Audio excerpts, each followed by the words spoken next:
Hey, hey, hey, everybody. Happy Wednesday. Ah, goodness, it's raining.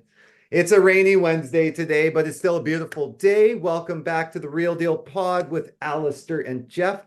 We are back here for episode 26, and we are so happy to have you guys back with us listening. Geoff, my man, how are you? I am doing well. We came off some terrific weather over the weekend. Now we're transitioning into something that is not so great. But as I've Plus said it 18, in the Geoff. It's only past, plus 18. It's disturbing today. as I've said in the past, it's what keeps our beautiful province green. So I'll take it. Ah, true enough, true enough. It is actually a beautiful thing to look at once the rain does go away afterwards, and we have had all this rain, so the grass becomes green again after the deadness of summer because of our water restrictions and such. It does look nice. Like I look out my window and I actually see how green the grass on the neighborhood on the neighbors is. It looks wonderful. Are you one of the guys that gets affected by weather? I know there's people out there that if it becomes a little bit dredgy and a little bit gray, their mood just totally swings. So No, no. I will say though, like, because I think being from Winnipeg, I do the reason why I do prefer like wintertime in Winnipeg, so to speak, it's not because of the cold, it's because of how sunny it is. I don't like rain because I don't like being wet, and because of old football injuries, cold and wet brings aches and pains to the bones. So that's the only reason I don't like it. I don't think that affects my mood or anything like that. Like I'm not one of those people that takes vitamin D and all that sort of stuff, even though I do know it's important for some. So I'm not saying you guys take it when you need it. I'm just not one of those ones that does it. How about you, man? You feel it? you know what? No, I think fall is one of my most favorite seasons. I like the cold. I get up super early in the morning and go do the infamous Abbey grind, and it's totally dark. We put our headlights on. Um, I like the smells of winter. I just like the whole vibe of winter. So Yeah, yeah, no, I think for me it does the opposite. It motivates me. that's awesome. That's awesome. Well, with that being said, I hope that the fall, that motivation that you get, I hope it motivates everybody else out there to start looking at the real estate market, because for the third straight month or month for this, yeah, for the third straight month, sorry, feels like years. For the third straight month, we have experienced a wicked slowdown, uh, a wicked slowdown. Yeah, I So know. We were talking about that, about the amount of inventory that's on the market, and I think you're going to give us some a little bit of details on that. So what's going on in your world? well, that's what I wanted to do. I'm actually gonna break it down into three separate areas, because what's interesting is there's three different stories, oddly enough. Oddly enough, there's actually three different stories going on. So I'm gonna start off in the Fraser Valley, right?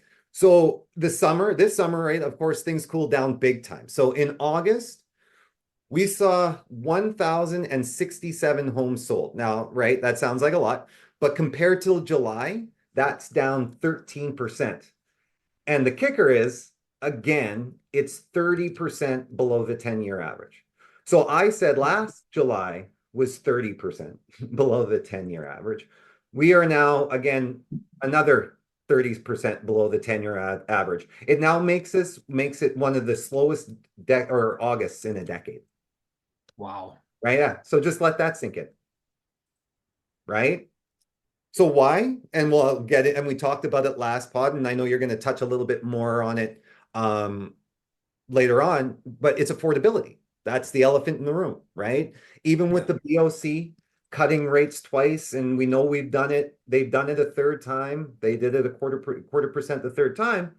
Buyers are still hesitant, right? So, like, I'll pause quickly because when they did that rate cut, I watched the news that night, and they were interviewing a lady in Toronto, and she was, of course, prospective buyer, and she was saying, oh, that's great. It looks like things are moving in the right direction. Still not low enough for me yet, though. the key word, right? That's where we're at right now. And when I saw that, I said, bang, there it is right now. We are at it. It does not matter the quarter percents right now. We have not just built faith into the fact that that the affordability is still there. So that's, like I said, that's the elephant in the room. They're still hesitant. They're playing the waiting game, hoping for better news on the interest rates, right? But for now, I what's that? I had the same conversation with somebody just yesterday, and they asked me the same thing. Is like, when is this market going to pick up? And rates are going down. Fixed rates are going down. Variable rates are going down. The prime rate is going down. And like when is the market going to move? And I think it comes down to the power of media, right? Yeah, For so long, everything that we heard on radio, in print, in media was about how bad things are, how you need to stop your spending, how the inflation rate is the highest it's been, how our cost of sales have been rising. And just instilling that into people for over a long period of time, now we need to have that media almost say the opposite right. as far as now as rates are low, the economy needs to be stimulated. And I think once that message starts to become a little bit more consistent, I think this is where we're going to start to see the market move. But again, the one thing that media loves to do is sell fear, Right.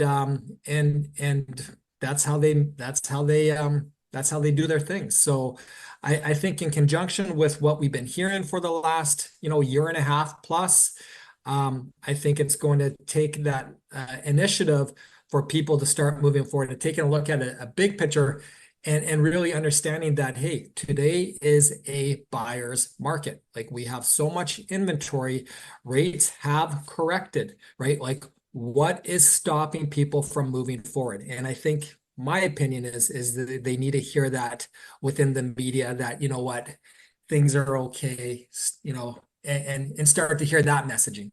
It's true. We've kind of conditioned people now to become, it's like a reality show. We've become stock market. We become stock traders almost, right? It's nod back to to trading places. We're all trying to figure out when the best time to buy and sell an orange is, right? Like Mhm. that's really what we've turned into when you talk about inventory, right?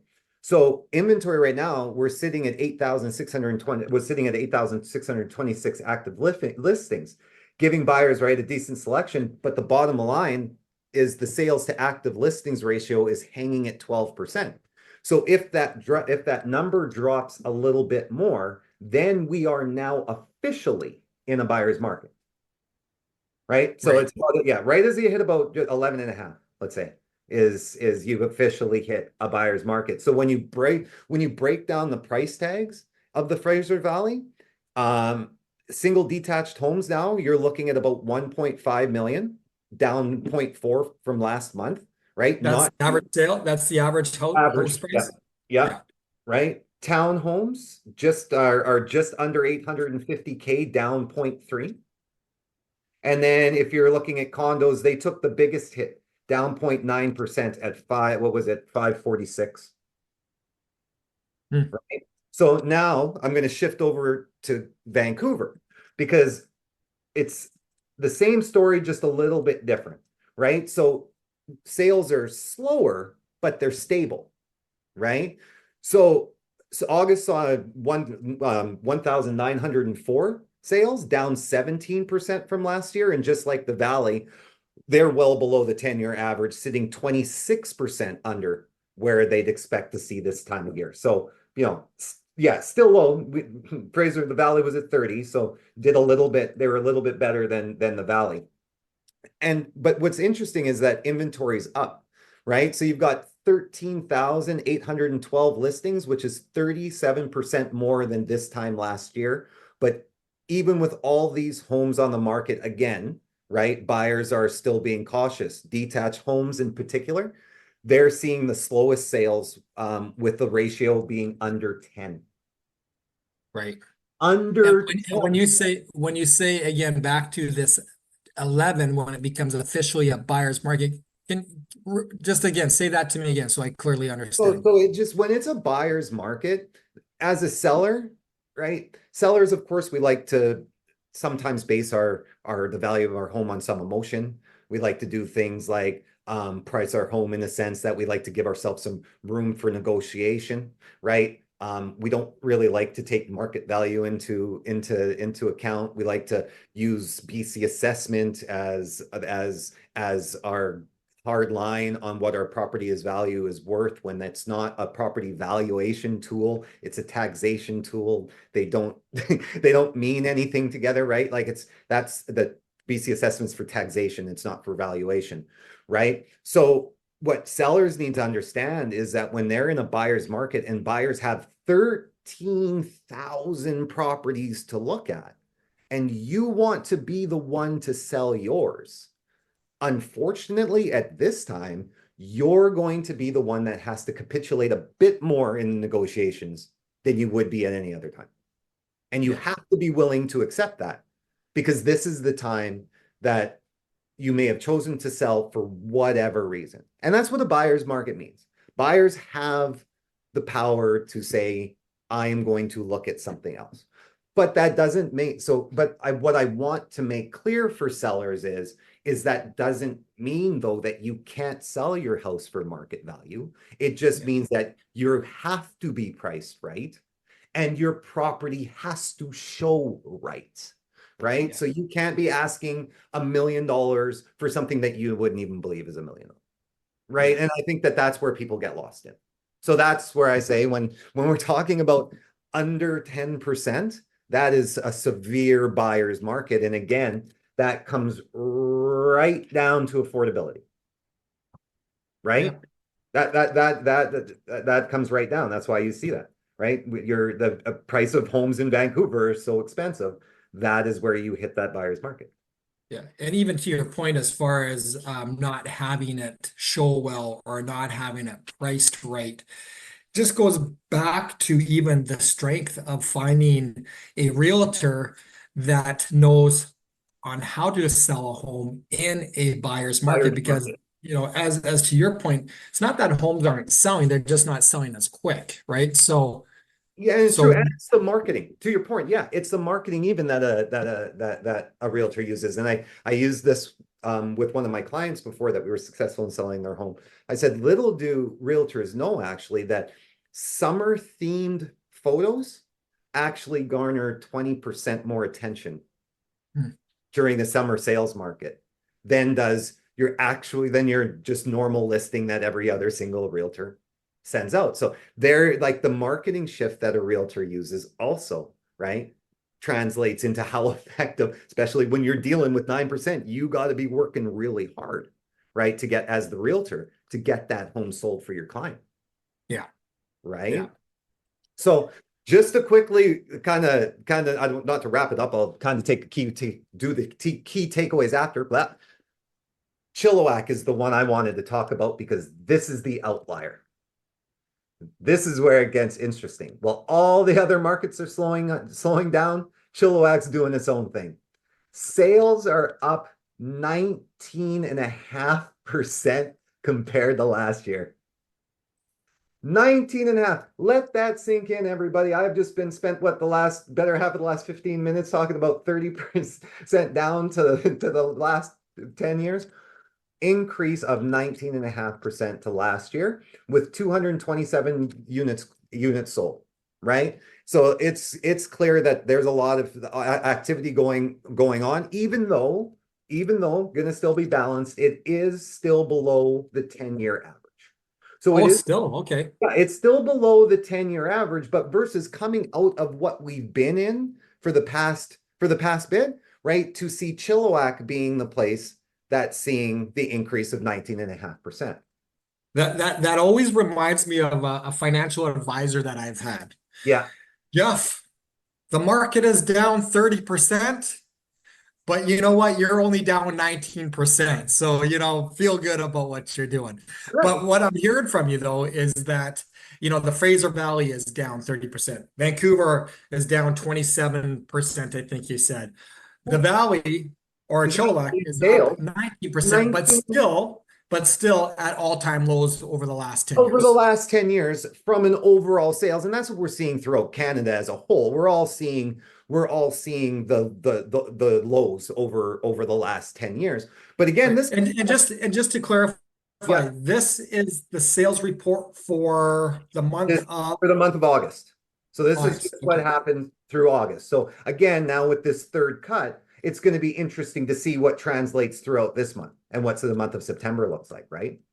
I don't know if you have it, but what is the year to date look like in those three regions? Do you know? I can get it back to you. It'll just take me a couple minutes to pull up, but why don't I bring it back for next pod? Yeah, yeah, because I think that's always interesting Yes. because I always tell people, when we take a look and focus on 1 month, that's great. It gives us an understanding. But we always talk about, hey, don't be short-sighted, be long-sighted. So Right. I'd be really interested next week to break down what it is year to date, because I think that's going to be more of a telling tale. Yeah. And then even to your point, I think it's going to give us a good indicator with what our fall season is going to look like with this, with these new rate announcements and everything else as we move forward. So I know I cut you off. I think No, you're no, no. transitioning into That's that. a great So idea. No, no, no. That's a great idea because because I was going to dive into the prices because this is where Chilliwack is shining, right? And again, it'll tie into your part in a few minutes, right? The benchmark price is holding steady at 735,000, which is barely down from last year. But the real story, and that's for single family homes, but the real story, right, is townhomes and apartments are seeing the solid growth, right? Townhomes are up 3.3%, sitting at around 629,000.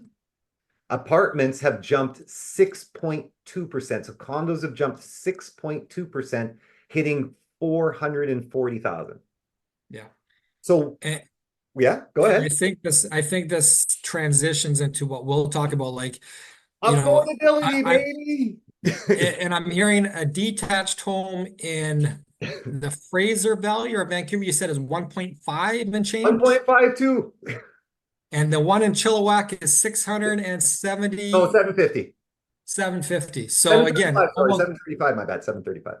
so almost an $800,000 difference Different. for a detached home, Yeah, right? yeah. And how about a condo? Condo in Vancouver, Fraser Valley, Well, townhome's 850. 850, and in Yeah. Chilliwack, It was what did I say, 658? right? So a 629, $200,000 difference, 629, 629. right? So 200,000 Yeah. condo again in Fraser Valley and 440, Vancouver, 440 in Chilliwack and 546 in Langley, in Fraser Valley. so $100,000, right? Yeah. So this goes to me why it does make sense or why it is Detached making home, by sense. the way, Geoff, in as I said, in Vancouver was 2.0 million. So it's Yeah. 2.05 million in Vancouver, 1.52 in the Fraser Valley, and 750 in Chilliwack. It's Yeah, Winnipeg, so you were looking at anywhere from an 800 to a $1.3 million difference. right? And then you wonder, and maybe when you take a look at those numbers, why is Chilliwack sales up versus why is Vancouver and possibly the Fraser Valley down is again affordability, right? Like how many people can afford a $2 million detached home? How Mhm. many people can afford a $1.5 million detached home? That's it. How many people can afford an $800,000 home, right? Like if you put 10 people in a bucket, there's going to be probably a lot more that are going to be able to afford that $800,000 home than a $2 million home in Vancouver or 1.5 million in Langley. And again, you're in Chilliwack. That's a 30-minute drive to Langley and maybe, an hour drive to Vancouver. Is that worth it? I would say to most people, yes. I'm telling you, man. I agree. I agree. So but so we can get into your stuff, I'm gonna do the wrap up on my end. What's the Let's do it. takeaway here? So across the board, buddy, like we just finished talking about, affordability is the name of the game. Buyers are holding back and sellers are having to price smart, and everyone is watching those interest rates like a hawk.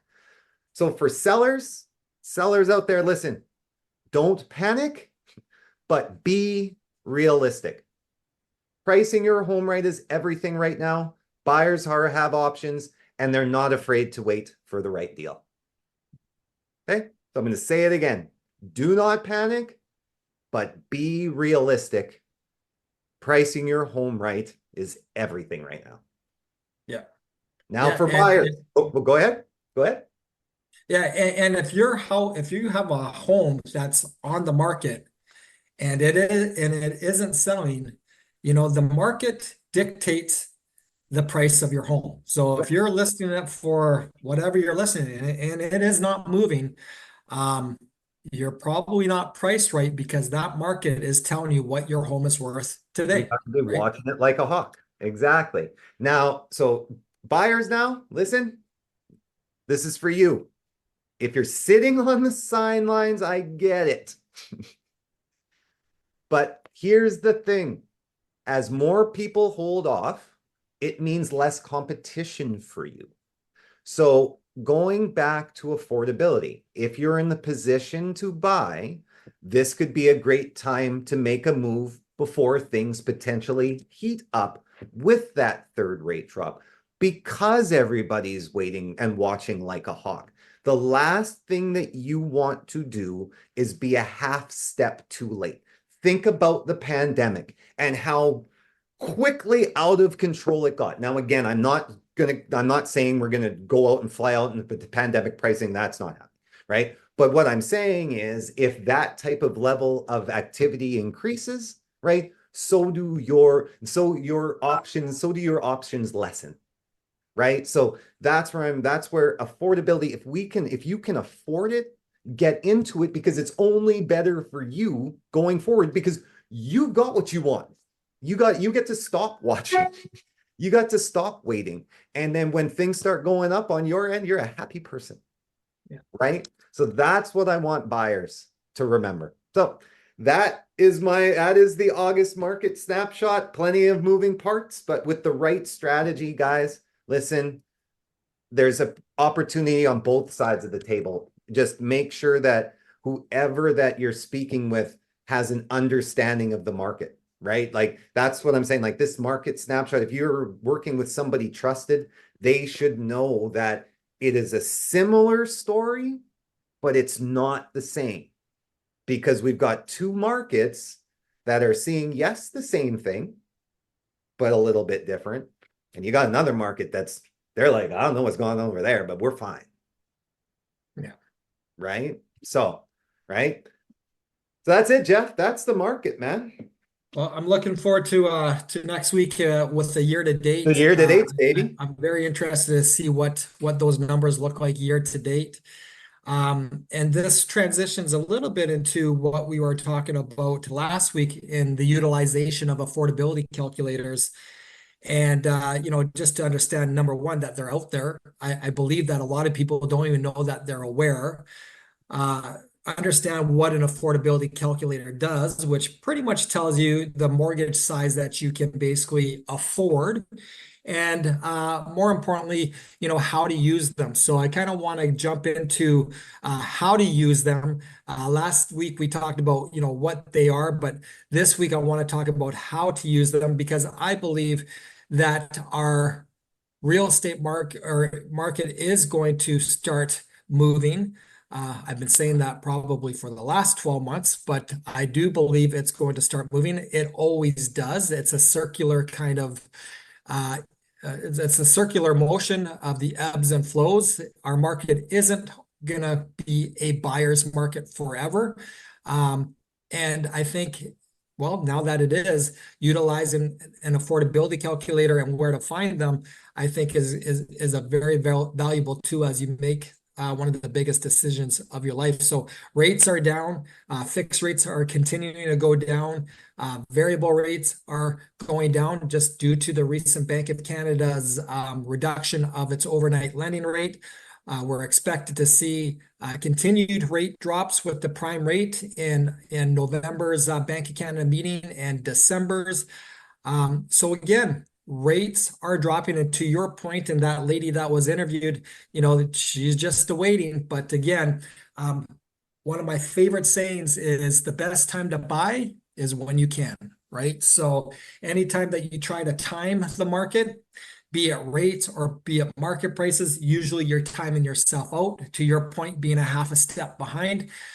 So again, I think what we're going to talk about and the affordability calculator just ties in nicely to what is going to be happening moving forward. I just like to kind of just to pause on that just before you could get into it. I like to think liken it to a 100-yard dash in the Olympics, right? That half step too late. Think about how many people half step too late from winning to losing, right? Think of how many people win that one gold medal.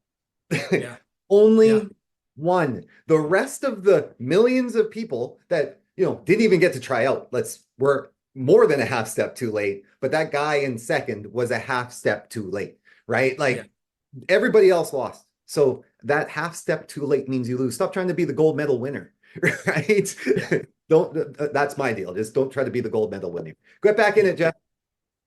Yeah, so let's talk about the affordability calculator. I'm going to highlight CMHC's affordability calculator. CMHC obviously is the acronym for Canadian or Canada Mortgage and Housing Corporations. This is, again, a gentle reminder that this is a public entity. It is one of the three mortgage insurers here in Canada. So I want to highlight CMHC's affordability calculator. So if any of you guys are in the market for purchasing a home, if you're in the space that you're thinking about buying a home, I think you all need to jump onto an affordability calculator. We're going to highlight CMHC's affordability calculator, which you can find on their website. And I just want to quickly kind of go through on how it works. And if this was a visual kind of pod, I would have this nicely laid out for you all on a PowerPoint where you say, click here, do this, do that. But what we'll have to do here is just slow down this podcast. If you're listening and you're jumping on that CMHC calculator and you need somebody to be walking you through it, this is what you need to do. Kind of similar to when I do YouTube videos on how to fix things at home. I think I'm pausing it every 3 seconds and then basically moving on to the next step. So this will be similar, just without the video. It's just going to be more the verbal.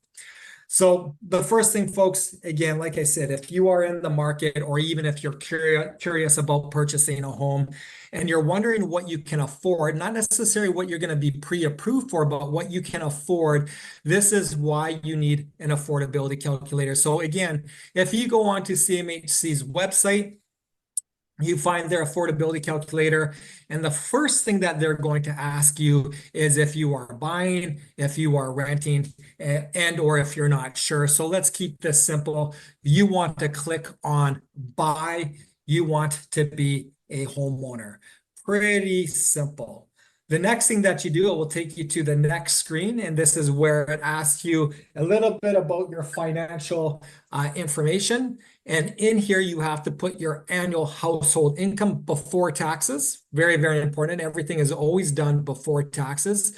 What your down payment is going to be, what your interest rate is going to be. And if you want to be a little bit conservative, I would use an interest rate anywhere of a 4.99 to a 5.19.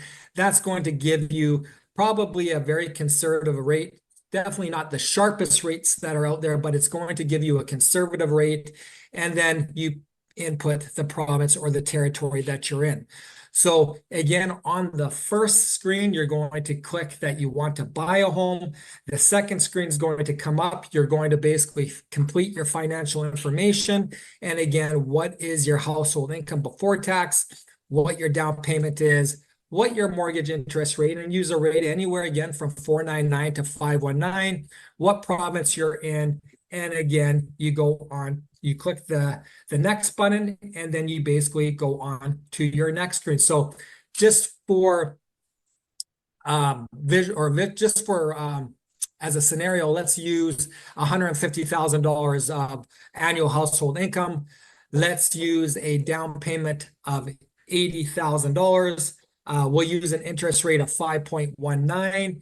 Obviously, we'll use British Columbia because that's where we're in. And then the following thing, which will lead you to step 3, is going to be what your monthly expenses are. So really important here, Allister, and everybody else, is it's important that you make sure that you're putting in the right information. Always Right? important. That's it.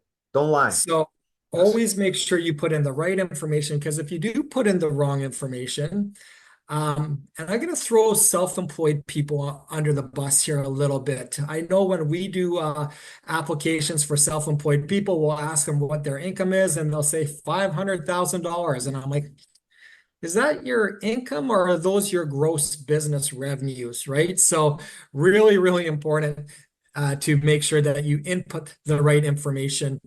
If you are self-employed, this is not your gross business revenues. This is what you're reporting to Revenue Canada. And if you're not sure what your household income is, and again, many of us, to be honest, may not be, go to your accountant, ask your accountant, or even take a look at what they call a T1 general, which every Canadian has to do when they're filing their taxes, and all that information is going to be outlined there. So step 3 on CMHC's affordability calculator is inputting your monthly expenses. Again, they will ask you about what your debt repayment is, what your communication repayment is, your household and family expenses, entertainment and leisure, utilities, medical and health, and transportation. And what you put in there is going to give you what your monthly expenses are. And again, for visualization, or just as far as a number, let's say that your monthly expenses are about $2,840.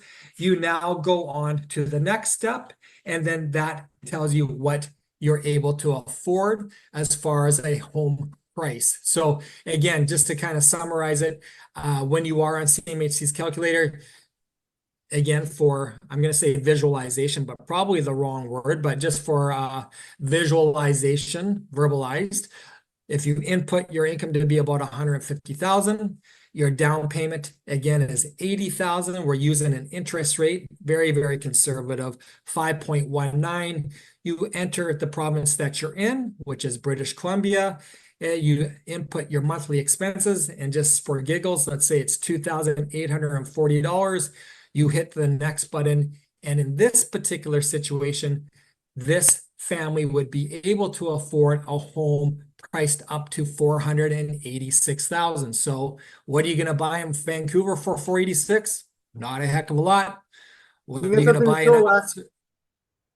buy in the Fraser Valley for $486,000? Not a heck of a lot. But you can come out to Chilliwack, buy a condo. And again, back to your point, Allister, maybe this is why Chilliwack is up and everybody else is down. Yep. Right? Yep. So again, just to kind of rapid fire this, guys, is use affordability calculators when you are thinking about purchasing a home. An affordability calculator is what you can afford, not what you're going to get a pre-approved for. Alistair, go ahead. That's what I was going to, so quickly, I was going to ask you 2 questions, and one of them kind of touched with those. Are there any mistakes? Could people rely too much on an affordability calculator? Is there the possibility that somebody could rely too much on it? And if so, then, right, what's then one of the common mistakes that somebody would make? I don't know if one could, but yeah, I think relying on anything that there is no professional that you can talk to, and you're just relying simply on a tool, I think a lot of mistakes can happen. Sure. Right? Yeah. So I think an affordability calculator is just what is it? It is. It's a tool, but I don't know if I would necessarily utilize this tool and say, hey, this is what the affordability calculator is telling me. Obviously, it goes back to your power team, and we've talked about this a lot. Having conversations with your accountant, Yeah. right? Having conversations even with your mortgage broker to say, hey, like, have you budgeted? Have you, what is and again, it falls into the accountant, having a conversation with your financial advisor. So to your point, if I was to buy a home, I would use the affordability calculator as a tool, but it wouldn't be the only tool that I'm using to move forward with a home purchase. Okay. So you kind of answered my second question was, if any, what are some of the limitations that a affordability calculator would have? And you just kind of answered a lot of the limitations for me. It's the people, it's us, right? Or like it's your advisors, it's those group of people that surround you to make sure that you're doing the right thing. Just like when you see in the movies, you see that's executive walking through and they're just dishing out the stuff, and they got people writing it down. Okay, sir. Okay, so, okay, ma'am. I'll get that. That's what you're doing, and that I think is the limitation, right? It's a tool, so it kind of helps guide you, but it Yeah. can only do so much. And I also think of depending on your age, like I find that our younger generation is so dependent on technology, and less dependent on people, right? And if you take a look on even on how things are moving forward and the use of artificial intelligence, Yeah. everything is becoming more technology reliant than basically human reliant. And that's a little bit scary, but I think let's be honest, there's a lot of things that are happening in today's world where AI is taking over the human service side of things. So But not to I'm take going to it use off, not to take this on a separate route, but that's what I was just going to say. I was going to tag onto that as I read an interesting article on what jobs that they projected would be almost eradicated in the next 10 years and projected over the next 25. And oh boy, there's a lot. And what was actually really interesting about this is the jobs that were at risk within the 10 years were the people creating the AI. oh, really? Yep. Interesting. They are the people, they are one of the biggest groups at risk. That is what made me laugh so much. I was like, that is super crazy that they're literally creating something to take themselves out of a job. So Yeah. go on, Geoff, but that's crazy. Yeah, and even to add on to that, I'm 53 years old, soon to turn 54, so I'm a little bit more old school, but I'm a big believer that what AI is going to do, it's going to get rid of a lot of low-hanging fruit in certain industries and or replace them, as you said. But I'm going to just speak on to our mortgage industry, and you can speak on on the real estate side of things, is that when you are borrowing the largest amount of money that you will ever borrow to buy the biggest asset of your life, I believe that people are going to want to talk to a working professional versus inputting data within an online platform, right? Um, I think there's parts of our industry where AI will replace, and that might be the the underwriting side of things or possibly things that are behind the scenes. But again, maybe I'm just saying my ages, but if I'm going to be borrowing a large amount of money for the biggest asset of my life, I want to talk to a professional. I want to talk. And again, it's not like the old days where you're face to face, we're using Zoom and all this other technology. But again, there's a large part of people that are really fearful within the mortgage industry that they're going to be replaced by AI. Myself, I don't see that, but that could be reflected by the age that I am. So again, finding that working professional that can walk you through it, and again, to your point, not just necessarily relying on a tool, you're going to need that tool is just one part of the puzzle that needs to be done in order to kind of complete what you're trying to work on. Yeah, so that's my thing, and AI kind of I go AI analytics, right? And so in football, there's always been for years now, right? There's been the debate that coaches have between analytics and the gut of a coach, the gut feeling, what a coach knows is the right thing to do at the right time. Right. And so it's the age old. And now, as to your point, as the younger generation moves in, analytics is becoming even more prevalent, more and more and more. But what now the people that had initially jumped on analytics and said, I'm going analytics all the way, the only way, quickly learned that when you only lose analytics, you lose a major part, which is the emotion and the understanding, right? Yeah. So to your point, right? AI can take care of the background stuff. I believe in all of that. But AI cannot replicate the experience and the emotion that's needed in one of the biggest assets and purchases of your life. Right? That is the part where I believe everybody's going to need that human being to talk to so that they can get to ensure they have that understanding, because this day and age, again, you can never trust what you read, right? So you never know, right? Whom is this advice coming from? Right. So, right. It's easier to get that feel when you're trusting and you've built that relationship with that trusted human being. So that's why I'm on your side, where I'd be hard pressed to see AI taking over that aspect of the industry. Yeah. I just thought it was really neat that the people we need to bring on a guest about AI. I think yeah, that we would be should, so. We should. Yeah. Amazing. So I'll rapid fire and wrap this up again, Yeah. guys, just because we went on a little bit of a rabbit trail there. Affordability calculators, number one, make sure that you use them. Number two, make sure that they're not your only tool that you use when you're making a purchase. Use CMHC's. CMHC's affordability calculator is great. It's simple, it's easy. Input what you want to do. Outline what your financial information is. Make sure that you understand what your monthly expenses are. And then at the end of the day, when you hit that recalculate or that calculate button, it's going to tell you the home that you're able to afford, not necessarily the home that you're going to be pre-approved for. That dollar difference is always will always be different. But again, at the end of the day, affordability calculators give you one step forward to what you want to do. Awesome, buddy. Amazing. And then I'll just recap the market one more quick time. Across the board, affordability is the name of the game. Buyers are holding back, sellers are having to price smart, and everyone is watching interest rates like a hawk. Sellers, don't panic, be realistic, price your home right? Buyers have options and they're not afraid to wait for the right deal. Buyers, if you're sitting on the sidelines, here's the thing, as people are holding off, it means less competition for you. If you're in the position to buy, look at your affordability calculator, reach out to your broker, reach out to your trusted professional, reach out to me, right? This could be a great time if things start to heat up in the fall, right? That's Not if, when things start heating up in the fall. When things start heating up in the fall.